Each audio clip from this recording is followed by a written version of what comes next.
અંતર્ગત ટોકશો પ્રવૃત્તિમાં અમે ગ્રામ્ય અને શહેરી જીવન વિશે ગેરફાયદા અને ફાયદા વિશે ચર્ચા કરીશું.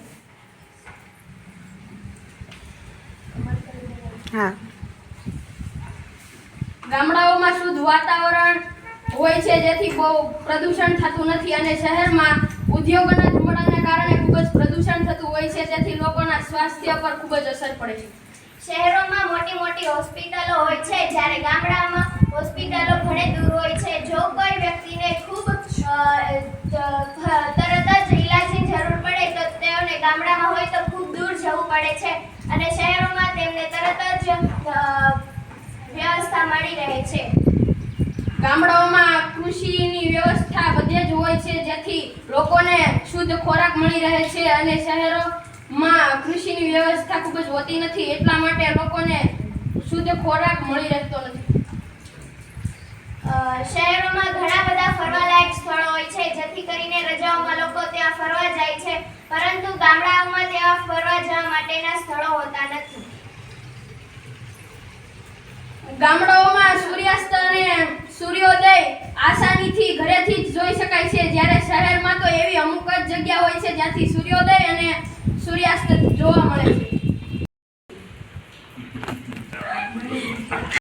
દૂધ મળી રહે છે, અને શહેરમાં દૂધમાં મિલાવટ થઈને શહેરીના લોકોને દૂધ મળે છે, જેથી પોતાના સ્વાસ્થ્ય ઉપર લોકોને ખૂબ જ અસર પડે છે. શહેરોમાં ખૂબ જ મોટી જગ્યામાં પ્રાણી સંગ્રહાલય હોય છે, જેમાં દરેક પ્રકારના પ્રાણીઓ આપણે જોઈ શકીએ છીએ, જ્યારે ગામડામાં ગાય, ભેંસ, બકરી તેવા અમુક જ પ્રાણીઓ જોઈ શકીએ છીએ. એમ તો ગામડામાં પણ આજુબાજુમાં જંગલ આવતા જ હોય છે, અને જો જંગલ કપાઈ રહ્યા છે એટલે ગામડામાં પણ સીધા ખાવત જેવા પ્રાણીઓ જોવા મળે છે. રોડ ઉપર લાઇટની સુવિધા આવી ગઈ છે, જેથી લોકોને ચાલવામાં ગામડામાં પણ કઈ મુશ્કેલી પડતી નથી. શહેરોમાં શિક્ષણની સુવિધા શહેરોમાં ઘણા બધા લોકોને રોજગારી મળી રહે છે, તેથી લોકો ગામડામાંથી પણ શહેરોમાં આવે છે. ગાય કૂતરાની જેમ શહેરમાંથી ગામડામાં આવે છે. કઈ જરૂરત હોતી નથી, કારણ કે ગામડામાં ખૂબ જ વૃક્ષો હોવાથી સીધો વૃક્ષોમાંથી ઓક્સિજન મળી રહે છે, એટલા માટે કઈ ઓક્સિજનની બાટલાની જરૂર નથી. શહેરોમાં ઘણા બધા કોચિંગ ક્લાસ આવેલા હોય છે, જેમ કે સ્પોર્ટના, રમતના, ડાન્સિંગના, જેથી વિદ્યાર્થીઓ મોટા ઓલિમ્પિક સ્પર્ધામાં ભાગ લઈ શકે છે, જ્યારે ગામડાના લોકોને પણ આ સ્પર્ધામાં ભાગ લેવા શહેરોમાં આવવું પડે છે.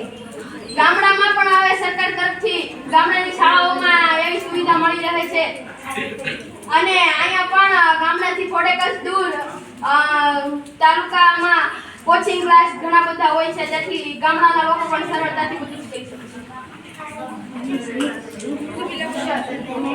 શહેરોમાં ગરમીના હોવાને કારણે લોકો ફરવા જાય છે, જેવા કે ફાર્મ, સ્કૂલ એવી જગ્યાએ તેઓ નાહવા અને ફરવા જઈ શકે છે, જેવા કે ગામડામાં જઈ શકતા નથી. ગામડામાં પણ જઈ શકે છે, અહીંયા કઈ ફરવા જવાની જરૂર નથી. અહીંયા નદી તળાવને ફરવા તો ગામડામાં જ હોય છે, અને સામે જ હોય છે, એટલે અહીંયા જ્યારે પણ લોકોને નાહવા કે ફરવા જવું હોય છે, ત્યારે અહીંયા નદી તળાવ બધું જ હોય છે, જેથી લોકો સરળતાથી જઈ શકે. ઉનાળાની ઋતુમાં નદી તળાવ બધું સુકાઈ જાય છે, જ્યારે શહેરોમાં સ્વિમિંગ પુલ અને ફાર્મમાં જ્યારે પણ ન હોય ત્યારે તે પૂરી શકાય છે, અને સેફટી સાથે જઈ અને શહેરોમાં સેફટી સાથે પણ જઈ શકે છે. ઉનાળામાં ગામડામાં પણ અમુક જગ્યાએ જ પાણી ખૂટી ગયા હોય છે, બાકી અમારે અહીંયા ગામડામાં પણ કઈ પાણી ખૂટતા હોતા નથી. ગામડાઓમાં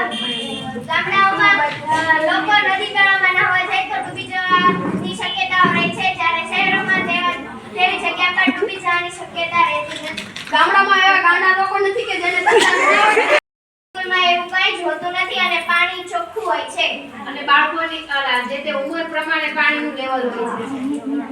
એટલા બધા ઉદ્યોગો હોય છે, એનું બધું પાણી ચોખ્ખી નદીમાં જવા દેવામાં આવે છે. આ બાદ પછી પીવામાં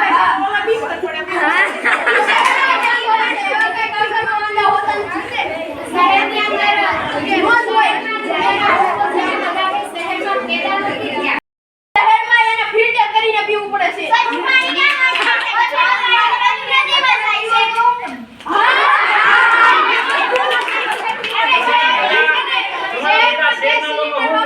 ગેસ સિલિન્ડર ફાટવાની તમે- અને લોકો એર કન્ડિશનર વાપરે છે એર કન્ડિશનર વધારે શહેરમાં ફાટે છે તેથી વધારે ગરમી ઉત્પન્ન થાય છે